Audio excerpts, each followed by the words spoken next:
സയ്യിദുനാ റസൂലുള്ളാഹി സ്വല്ലല്ലാഹു അലൈഹി വസല്ലമ തങ്ങൾ ഒരു വെള്ളിയാഴ്ച ദിവസം പള്ളിയിൽ ഇങ്ങനെ ക്ലാസ് എടുത്തുകൊണ്ടിരിക്കുക. വെള്ളിയാഴ്ച ദിവസം പള്ളിയിൽ ക്ലാസ് നടന്നുകൊണ്ടിരിക്കുമ്പോ സ്വഹാബത്ത് ഇങ്ങനെ അതിലേക്ക് ആളുകൾ കൂടി കൂടി കൂടി വരിക. മദീനത്തെ പള്ളിയിൽ ഇരിക്കാനുള്ള സ്ഥലം കിട്ടുന്നില്ല.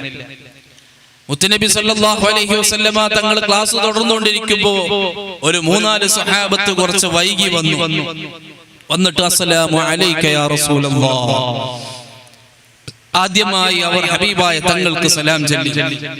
പിന്നീട് അവിടെയുള്ള സ്വഹാബത്തിനൊക്കെയും സലാം ചൊല്ലിയിട്ട് അവരിങ്ങനെ മുന്നോട്ട് വന്നു. പക്ഷേ അവിടെ എവിടെയും ഇരിക്കാനുള്ള സ്ഥലമില്ല, എല്ലാവരും തിങ്ങി നിറഞ്ഞിരിക്കുകയാണ്. സ്വഹാബത്തൊക്കെ സാഗൂതം മുത്തുനബി ഇങ്ങനെ വീക്ഷിച്ചുകൊണ്ടിരിക്കുകയാണ്. ഈ വൈകി വന്ന 3-4 സ്വഹാബികൾ അവർ അവിടെ ഇങ്ങനെ നിൽക്കുകയാണ്. ആരെങ്കിലും ഒന്ന് നീങ്ങിത്തരോ, ഒന്ന് അഡ്ജസ്റ്റ് ചെയ്തു തരോ എന്ന് കരുതിയിട്ട് ഇങ്ങനെ നോക്കി. ആരും ശ്രദ്ധിക്കണില്ല, മൈൻഡ് ചെയ്യുന്നില്ല. സ്വഹാബത്ത് വെറുപ്പൊന്നും ഉണ്ടായിട്ടല്ല, അവര് ഹബീബായ തങ്ങളുടെ ക്ലാസ്സിൽ ഇങ്ങനെ മുഴുകിയിരിക്കുകയാണ്. അവര് നേരത്തെ വന്ന് സ്ഥലം പിടിച്ചവരാണ്. പക്ഷേ നബി സല്ലല്ലാഹു അലൈഹി വസല്ലമ തങ്ങൾ ഇത് കാണുന്നുണ്ട്. ഹബീബായ സല്ലല്ലാഹു അലൈഹി വസല്ലമ തങ്ങൾക്ക് വിഷമമായി. ആരും ഒന്ന് അഡ്ജസ്റ്റ് ചെയ്ത് കൊടുക്കുന്നില്ല, കണ്ടറിയുന്നില്ല. ഈ മുന്നിലേക്ക് വൈകി വന്നവരാണെങ്കിൽ പോലും മുന്നിലേക്ക് വന്ന ഈ സ്വഹാബത്തിനൊന്ന് നീങ്ങിയിരിക്കാൻ വേണ്ടി ആരും ഒന്ന് തയ്യാറാവാതിരുന്നപ്പോൾ ഹബീബായ സല്ലല്ലാഹു അലൈഹി വസല്ലമ തങ്ങൾ വിളിച്ചു, ഖും യാ ഫുലാൻ, ഖും യാ ഫുലാൻ. തൊട്ടരികിലുണ്ടായിരുന്ന 2-3 പേരോട് പറഞ്ഞു, എഴുന്നേൽക്കണം, നിങ്ങൾ അവിടുന്ന് എഴുന്നേൽക്കണം. ഇത് പറഞ്ഞിട്ട് ഈ വൈകി വന്ന സ്വഹാബത്തിനെ അവിടെ പിടിച്ചിരുത്തി. വൈകി വന്നവരെ പിടിച്ചിരുത്തി. അപ്പൊ സദസ്സിന്റെ പിന്നിൽ നിന്ന് ചെറിയ സംസാരം 2 പേര് തമ്മിൽ ഇങ്ങനെ ചെവിയിൽ പറയണ കണ്ടില്ലേ? നിങ്ങൾ കണ്ടോ? എന്താണ് ഇപ്പൊ ഇവിടെ സംഭവിച്ചത്? ആരാണ്? ഒന്നാം തരം മുനാഫിക്കുകളാണ്. ഒരു പറയാണ്, അലസ്തും തസ്ഉമൂന അന്ന സ്വഹിബകും ഹാദാ യഅദിലു ബൈനന്നാസ്. ഇവരിങ്ങനെ പറയാണ്, എന്തേലും നിങ്ങൾ പറഞ്ഞ മുഹമ്മദ് വലിയ നീതിമാനാണ് എന്നൊക്കെയല്ലേ നിങ്ങൾ പറഞ്ഞത്? എന്താ ഇവിടെ ഉണ്ടായത്? നേരത്തെ വന്ന സ്ഥലം പിടിച്ചിരുന്ന സ്വഹാബത്തിൽ നിന്ന് 3-4 ആളുകളെ എഴുന്നേൽപ്പിച്ചിട്ട് വൈകി വന്നവർ ആ സ്ഥാനത്തോടെ പിടിച്ചിരുത്തില്ലേ? ഒരു പറയണേ, വല്ലാഹി മാ റഅയ്നാഹു ഖബല അദ്ലിൻ, ഈ മുഹമ്മദിൽ നിന്ന് ഞങ്ങൾ മുമ്പ് നീതി കണ്ടിട്ടില്ല. സ്വഹാബത്തിന്റെ പിറകിലിരിക്കുന്ന ഈ മുനാഫിക്കുകൾ ഇങ്ങനെ രംഗം വഷളാക്കാൻ തുടങ്ങുക. പ്രത്യക്ഷത്തിൽ ആർക്ക് കണ്ടാലും തോന്നും ശരിയാണ്. കാരണം എന്താ? നേരത്തെ വന്നവരെ എഴുന്നേൽപ്പിച്ചിട്ട് വൈകി വന്നവരെ അവിടെ പിടിച്ചിരുത്തി. സുബ്ഹാനല്ലാഹ്, ഹബീബായ സല്ലല്ലാഹു അലൈഹി വസല്ലമ തങ്ങളെ സംബന്ധിച്ച് മുനാഫിക്കുകൾ ഇങ്ങനെ ഒരു സംസാരം, ഒരു ചർച്ച നടത്തിയപ്പോൾ അല്ലാഹു ഇടപെടുകയാണ്.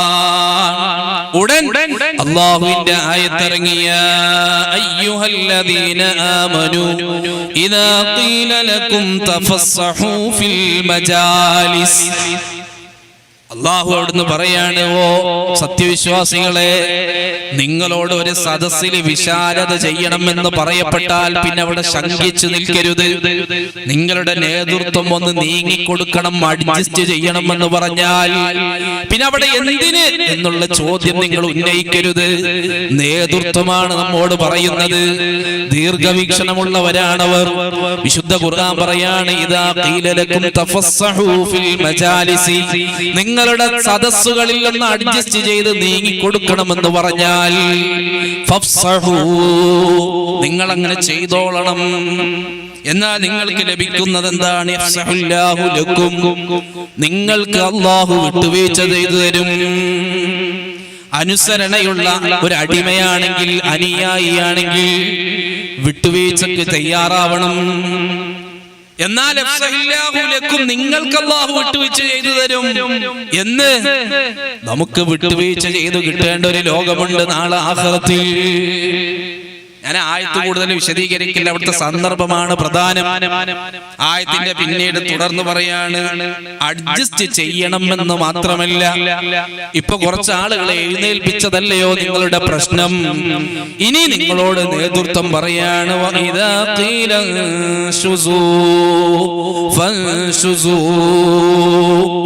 എഴുന്നേൽക്കണമെന്നു തന്നെ പറഞ്ഞാൽ നിങ്ങൾ എഴുന്നേറ്റ് കൊടുത്തോളണം. വിശുദ്ധ ഖുർആനിലെ സൂറത്തുൽ മുജാദലയിലെ ഈ 11ാമത്തെ ആയത്ത് അങ്ങോട്ട് ഓതി കേൾപ്പിച്ചിട്ട് സയ്യിദുനാ റസൂലുള്ളാഹി സ്വല്ലല്ലാഹു അലൈഹി വസല്ലം തങ്ങൾ പറഞ്ഞു, അതൊരു അദബ് പഠിപ്പിക്കലായിരുന്നു. എന്തിനു വേണ്ടിയാണ് ഈ വൈകി വന്നവർക്ക് വേണ്ടി എഴുന്നേൽപ്പിച്ചു കൊടുത്തത്? ആരാണ് ഈ വൈകി വന്നവർ? അഹ്ലു ബദരിൻ റളിയല്ലാഹു അൻഹു. ഈ വൈകി വന്നവർ ബദരീങ്ങളിൽപ്പെട്ടവരാണ്. ബദരീങ്ങളിൽപ്പെട്ടവർക്ക്, അത് മനുഷ്യരാണെങ്കിലും ബദറിലിറങ്ങിയ മലക്കുകളാണെങ്കിലും ശരി, മറ്റുള്ളവരെക്കാൾ ഏറ്റവും വലിയ സ്ഥാനം കൽപ്പിക്കപ്പെട്ടിട്ടുണ്ട്. അല്ലാഹു തന്നെ വലിയ സ്ഥാനം കൽപ്പിച്ചവരാണ് ബദരീങ്ങൾ.